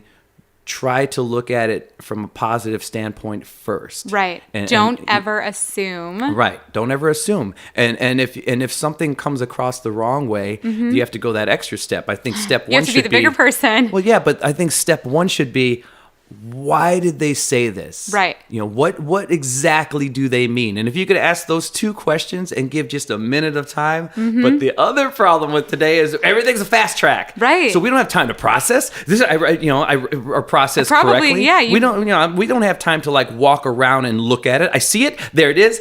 Bam. I'm just responding right away. It's right. like, it's like you could see this like giant, building, and it looks beautiful. And maybe if you walk around it, you see that, it's crap, or vice versa. You could see like the ugliest door in the world, but if you're not like walking in the door, taking a look and noticing, oh wow, this room is much nicer than I thought it was going to be. Right. Do all of that because no one's doing it. Right. It's too quick, it's too fast, and what people aren't realizing is quick and fast equals inefficiency, and it's screwing everyone up. It really is. I mean, definitely that's one of the things where like, and putting that together with, there are serious mental illnesses. There are people that are hurting. I mean, and I don't mean this lightly, but like, you have no idea who is on the other line and what they're thinking, how they're feeling. Right. And so for me, it's just something that like, it doesn't make sense to get into online. Like, call me up.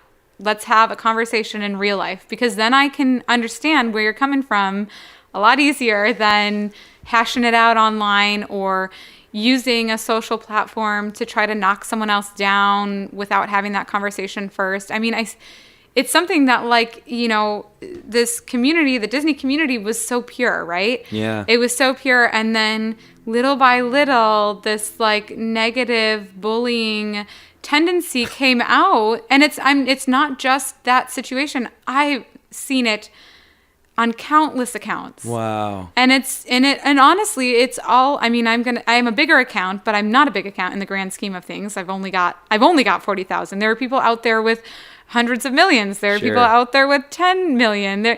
I'm a small account in the big sea of life.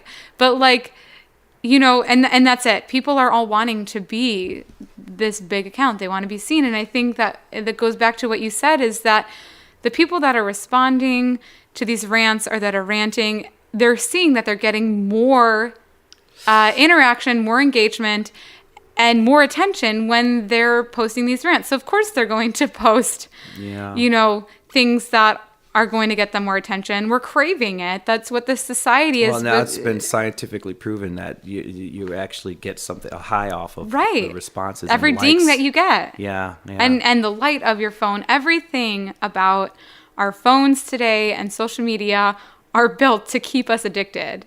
I'm not kidding. I'm not saying that lightly. Like, there's a reason Steve Jobs did not let his children have iPads growing up. Really? Yeah. I mean, they know it. They know what's something's amazing up. is for my relaxing time. I like just scrolling through Instagram or Facebook. I like YouTube. I love just doing that. And it's getting to the point where as soon as my head hits the pillow, my phone comes up. Right. Those last 5 minutes before slumbering, Let me ask you this. When was the last time, and maybe you have, when was the last time you watched a movie without checking your phone once? Oh, gosh. I specifically tried to go to the theater just so that I can do that. Right. Because at home, there's no way. You're gonna stop. And do you remember what life was like before social media or before phones? No, it's we crazy. watched movies and we watched TV and we could watch them for hours. Like, that was our distraction. Yeah. Now our phones are, and it's something that we check. I mean, I'm guilty of it, checking it at least every 15 minutes. There's this in the recording world, analog tape is an actual tape and a physical tape that you would record on, and now everything's switched to digital. Okay. And when I'm with my daughter, we have this moment usually when we're out at dinner or something with the phone, and I tell her, I'm not going to look at because in my line of work there's emails constantly and text messages. So I tell her, we're not doing that. No phone for this whole dinner. And not that she has a phone; she's a kid. Right. But I have a phone. Right. And it's no good if Dad's just looking the phone. Right. And I tell her I'm going analog now. And I tell her to call me out on it. So there are times where we're at home, we're in the living room. It's supposed to be that little moment where we're having. Yeah. And then, oh man, I'm randomly checking something, and she'll say, Dad, let's go analog. Yeah. So I love that. really try hard. Yeah. I have one of those Roku deals for the I love TV. Roku. Oh man, I love it. But now what's great is I'm half the time my only free time happens at 2 a.m. Okay. And I have, there's dogs and people right. here, So the Roku has an app on the phone, which is so cool. Because, I didn't know that. Yeah, your phone will turn into the remote control for Roku. What? Yep. So then I'm and then I can actually just plug my headphones into my phone, and you can press the headphone button, and all of a sudden I can watch my movie on TV and hear it just in my headphones. And I've been doing that for 2 reasons. Just because I like having the house filled with silence, not hearing whatever I'm watching at night. Right. Especially if I feel like watching an action movie. Yeah. But the other thing is I tell myself, all right, listen, I'm using this for this now. This is my listening device. Put it down. Watch this movie. Don't look online. So I actually try to shut down because I've noticed what happens when I experience life again. The dog actually has helped because I go for walks with the dog. Right. And I love podcasts, so sometimes I'd like to listen to podcasts if I'm outside. But I'll try to just turn that off, because if you just walk a dog without looking at your phone, so nice, right? It feels like your senses have been heightened. Right. And I'm I can hear that leaf falling from that tree 3 blocks down. You can actually hear the world again. And I do that when I take a walk too. I try really hard to not, So I try. But you're right. Most people don't.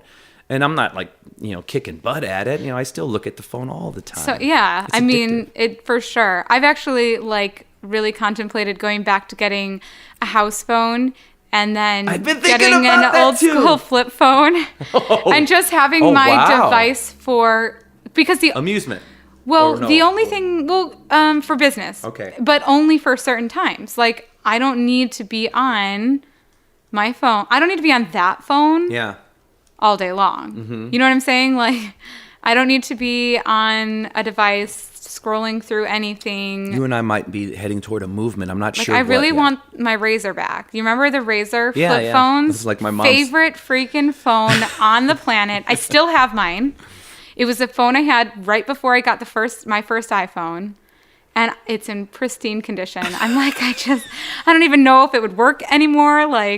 But I am so close to getting a house phone, and then keeping my iPhone for strictly business. My Like, mom had one, and now she's finally been forced to have like she held on. She did it. She had flip phone forever. yeah. Till like nobody was having them, and now she's had like 2 smartphones and just totally hates it. She can't really. She hates the smartphone. She hates it Yeah. so much. And no matter where we are or what it could do, I'm like, but this one will like rub your feet. And she's like, no, it wasn't like my old flip phone.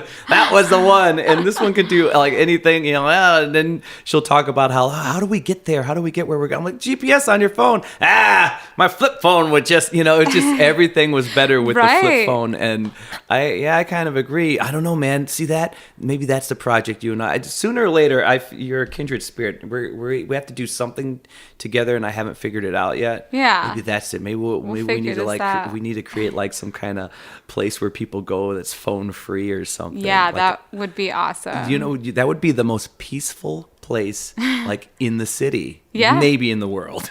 You know what's interesting is that I don't know, maybe it's like demographics or not, and maybe not, but like my best friends from college, minus one of them, like one of them loses her phone for days on end. And I'm like, I don't understand how you live without your phone. But I do, because you just call her husband. Like I call her husband when I'm looking for her and I haven't heard from her in days. I'm like, where is she and where did she lose her phone? But like I envy people like that. You know what I Yeah. mean? Like they have no ties to social media, no They're ties still- to that, you know, smartphone. There are still celebrities. I see a lot of celebrities doing that, which is interesting. I just Yeah. heard a podcast with like Greg Kinnear, and he doesn't really do the social media thing. It's so funny. I'm surprised at how many celebrities out there are so old school and like Right. barely do email. I mean, I It's- think it distracts us from being the greatest that we can be, for sure. Yeah, you're right, and it's weird because it's such a helpful tool. It is. and it also like things like increasing your brand or you know just making people aware of who you are, what you do. Right. Like that's cool. From a family standpoint, I love the fact that I know what all of my nieces and nephews are up to, and you know Yeah. what the new baby looks like from my friend in Phoenix. You know what I mean? Yeah. I love all of that. That's great. But there's just seems like there's more room for damage than good. It's almost like alcohol, you know. It's like you know, Right. have a nice glass of wine after dinner, but don't have a bottle a day. Right. Oh man, I don't know. Well, when we're talking, I guess to round back out to like the promoting versus ranting, like Yeah. that's the weird thing. Even if it's not a personal vendetta, because you had somebody who actually had like a vendetta. Right. Started a whole new account. Just Wow. so, but Which she did. yeah, I mean, it wasn't just for me. What happens is you obviously know that you start to like be surrounded / create patterns, right? So she started having falling outs with a lot of people because she was going through the same process with every person and not being satisfied with that. But yeah, I mean, it's something where there were so many times when I just wanted to stand up for myself and be Yeah. like, hey, cut it, you know, publicly, like, hey, cut it out. Like, Yeah.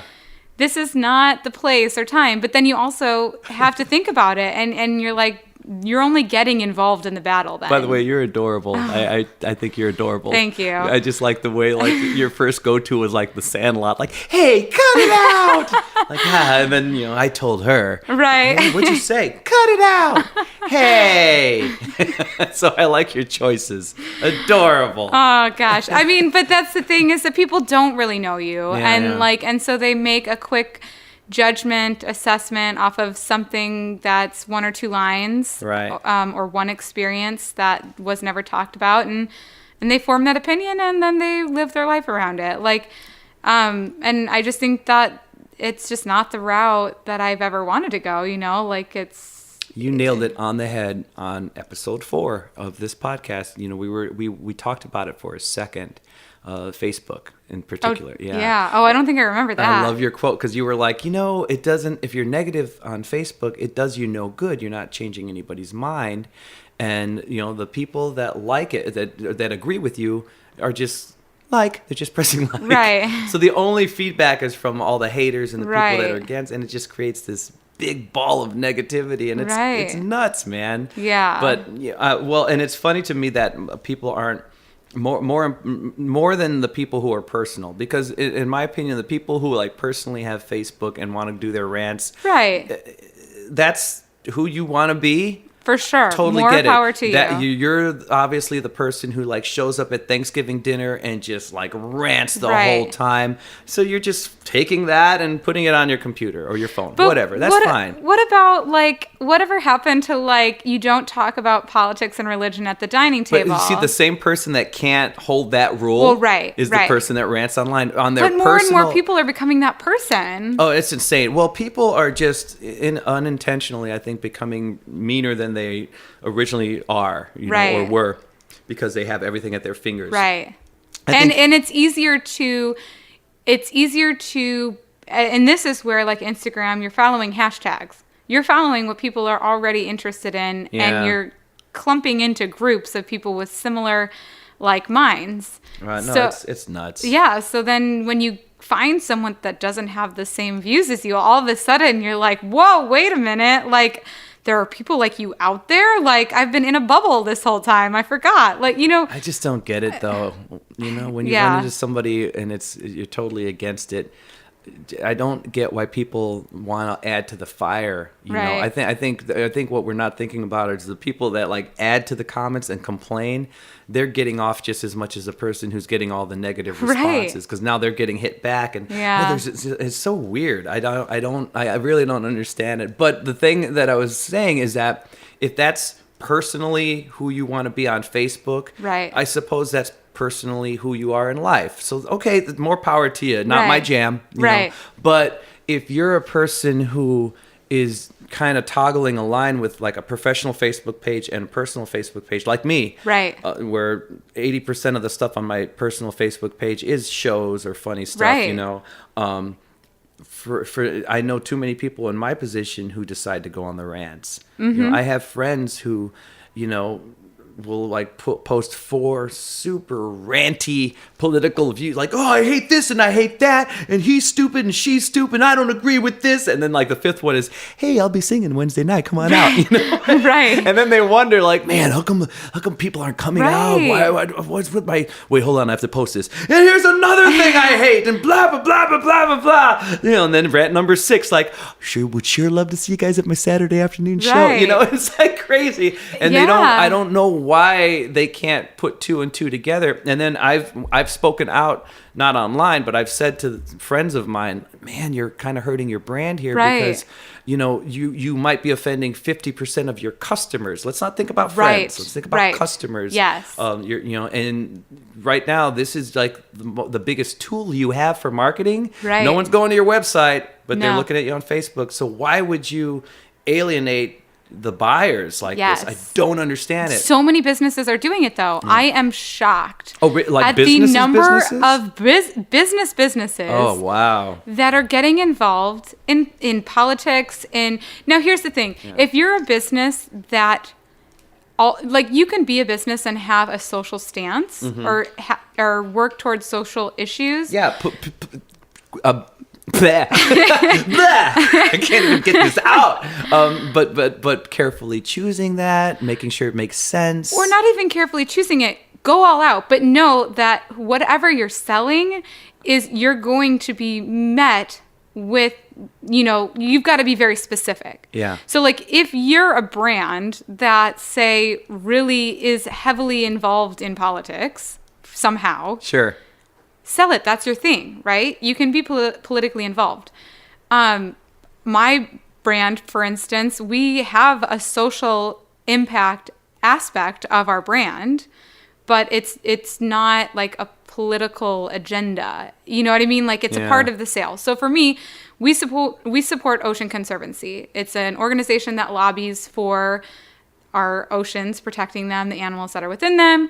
So technically that is a political stance, right? Right. Or it's a social voice Yeah. that our business is a part of. But like we're saying up front, hey, when you're supporting us, you're also supporting Ocean Conservancy. I don't know who wouldn't want to support the ocean, but like whatever you're tying yourself to, like be authentic to it. and just know that you might be met with backlash. But you're not downing anyone with that. You're just saying I support this. But that's right. So like choose to support something, but you don't have to like make it like you don't have to make it negative. Yeah. Like support it, go all out, you know, make sure that your message of supporting whatever that is being heard, because you're going to find that customer that wants to fully support that. It might not be a huge market, like it could be a very small market, but like do your thing. But as well, because you're not grandstanding it, you're also, if there is some sort of freak that wouldn't be into that, I don't know who wouldn't support that, but even if you're supporting something that's, you know, it doesn't have to be something horrible, but something that maybe not everyone agrees with. Well, it could be a religious opinion, yeah, you know. But if you're not grandstanding at the same time, that allows people who are behind it to say, oh, that's cool. Oh, maybe I'll delve more into this, or maybe I'll buy an extra product here because it supports that. But then the people that maybe don't care or aren't necessarily for, not totally against, because then that's fine, go away, then you don't have to come to this site. But people who don't care, they're not getting slammed in the face with it. It's still about your product. Right. So then they can just say, oh, okay, that's whatever. And, right. You know, for sure. And that's what I don't get. The people that, I mean, the lesson, I don't know how to teach this. And it's so important. If you rely on people to support you, and your biggest audience is Facebook or Instagram. Right. Don't do it. Don't do that. You know, create a private page like we talked about, you know, and just put your friends on it or whatever, you know. Right. Because what I dislike the most, what I'm seeing is that whenever somebody gets called out on it or whenever somebody's told, hey, don't do this, you know, in my case, it's you're a musician, you know, don't just make everything political and angry. Right. Because, you know, you're alienating people. And I hate when people come back with, yeah, well, I'm not just playing it safe. I've been told that. I've been accused of that. Robbie's just playing it safe. Robbie doesn't want to say it. And it's not that I don't have my political views. It's just that I choose to, I think there's a bigger picture. Yeah, I don't think this is where my political views belong. Right. You know, you're right. You know, it's correct. not where it goes. Like your political views don't belong in the boardroom. Right. It's just they don't belong in the boardroom. It goes right back to what I was saying. Yeah. It's like, you know, I've got sunshine on a cloudy day, singing a song, but then the second verse, just ranting. Right. You know, like, well, no, people are here for the song. They're not here for your political views. Correct. Know? Get people in a, you know, I could easily say, you know what, after my show, I'm going to have a private room and 20 people can come in and guess what? We're just going to talk about politics. How about that? And this is specifically what this is about. Nothing to do with my music. You know, then that's fine. People aren't understanding that it's total, it's apples and oranges, and the apples are being like handed out and the oranges you're pelting people with. So it's not even. Well, I think it's also important to remind, like, I think a big reminder is, as a business, something that you're not hearing is it's okay to not verbally take a political stance, like, or publicly take a political stance. Because in today's culture, it almost seems like you're not a good person unless you have a political stance. Like, you can have one, just keep it inside, you know, go to the polls, support lobbying organizations that you believe in, but like, you don't need to publicly declare whose side you're on, or what you're about, you know, unless that is what you're doing. Yeah, you can. If you want to, you can. But I think that's what I don't understand. You don't have to do it. To me, downing somebody for not being political online is just as disrespectful as you know, being overly ranty, because there's a reason why the polls are private. The polls are private so that we can choose to keep that personal. You know, and if you want to talk about it. And it's across the board. You know, if I hate liver and onions, you know, I don't have to talk about hating liver and onions. I don't have to go on and on like, this is terrible. It's the worst thing. You know, maybe I don't like brown shoes. You know, do I have to? Am I not a strong man? You are more than that. Am I not a strong individual because I'm not ranting about my disbelief in brown shoes? You know? No, I mean, I have questioned my worth as a person and as a business because of not publicly getting involved in politics. Tell you, I haven't questioned my worth, but I've had other people question my worth. Well, I mean, that's what I'm saying. But you're right, But like I'm like, it doesn't matter how much I do in private, you know, donating, taking care of people without having to put it out there. It's more of a slam to down somebody for doing something the way they want to do it. Right. You know, and that's what I don't get. And it, you know, for telling somebody, how dare you tell me to like be more vocal? Well, what I don't want to. So now Right. you're taking my choice away. Yes. You're telling me to be stronger by being weaker. Correct. Yes. know, like, Don't knock it do what off. you want to do. Do what I want you to do. Which is the same way I'll respect somebody who, if they want to rant, you know. Right. I'm giving, this whole podcast is really about giving the opinion of just be careful if it's your business. It can affect you. You can hurt, yeah. Well, it will affect you. And the funny thing, the last thing that I said to my friend who kind of the idea that spawned this episode, when people were telling him, you know, well, stand up for yourself. It doesn't matter, you know, and he's saying, no, I want to just promote my music on this page now. I don't Right. want to do this. It's causing people to not come out.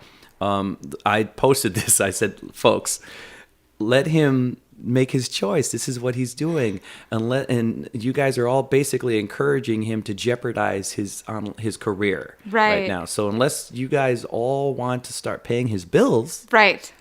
let him do what he wants to do. Right. You know, he's making a smart choice. It's a professional choice. So people, just be you, man, and don't let anyone push you around. Yeah. You know, be silent, be loud, do whatever you want to do. Just do you. And I think remember that there is a future.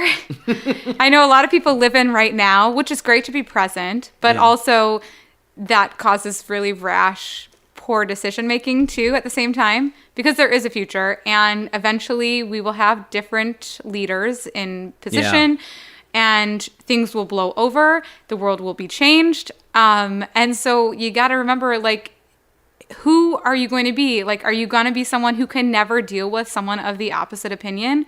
Are you going to be in the middle and be able to have a full, healthy So smart. relationship or business? Because it's not, you know, choosing a side is only going to further divide people. Yeah, it's like, think about who you want your, you know, in 10 years from now, when your kids read your Facebook posts. Right.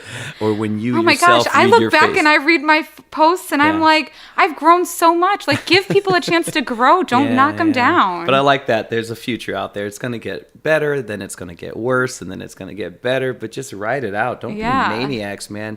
But more importantly, like the main point, I'm reaching out to like the people who aren't Disney, the people who aren't, you know, Sony, the people who really, really need Right. every person to be on their side on Facebook professionally. They need their product out there, and it's a necessity.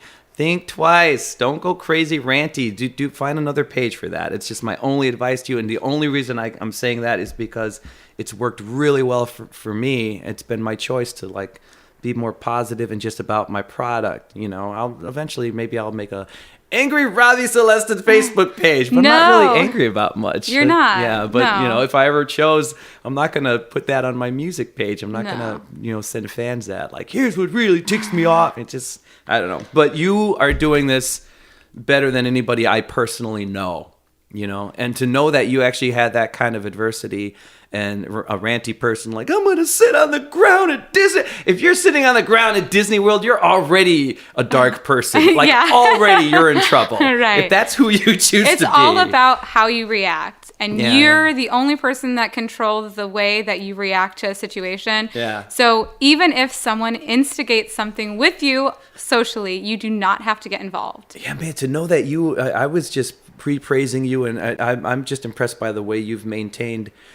You do what I do, maintaining like the positivity and focusing on your product, and you do it in this harmless, honest way, and you do it so well. But now I'm even more impressed now. I had no idea that you were Yeah. dealing with this kind of anger, 6 months worth of it, and Yeah. still maintaining that. You know, that's Yeah. amazing because you got tested. You're like that. Whatever. Oh yeah, it's not real until you've experienced it. Yeah, man. And you can come out on the other side. So Good for you. it is possible. You do not have. I mean, I'm serious. It's impossible. You don't have to engage, and you can still live your life happily and, you know, professionally, profitably. Oh man, half Yeah. of the listeners are either going to be like, "Oh my God, I get it," and the other half are just lost. Like, what Right. is she talking about? I'm gonna have to tweet about this right now. You know? Right. Get on to Instagram and find out. No, I'm just kidding. No. Well. So stay happy, everybody. Yeah. Thank you for coming on. Of for course. this. This I was cool. always love the energy. This is great. It's all positive. I'm gonna have you back on, and then I don't know what we're doing. We're gonna do something. We have to figure this out. Yeah. I don't know. We'll figure it out. But anyway, so everybody, be happy, be careful out there. Do what you're gonna do, but think it through. That's all I'm saying. Just think it through. Thank you, Sarah Rose, for being here. We love your voice and your face and everything. So thanks for having me. everybody, have a great day. Have a great week. Have a great month. Go out and find your smile. Bye. See, that was important. Well, to me it was. No, that was good. This is the first time I've talked about it, so it's like publicly, Oh, obviously. there it is. The scandal is out. No, I think it's good though, because I think obviously, I think it's important to know that you don't have to respond. Yeah. Like you don't have to get involved. Just because of that, I'm not going to talk to you for the rest of your stay here. Welcome to my life so far.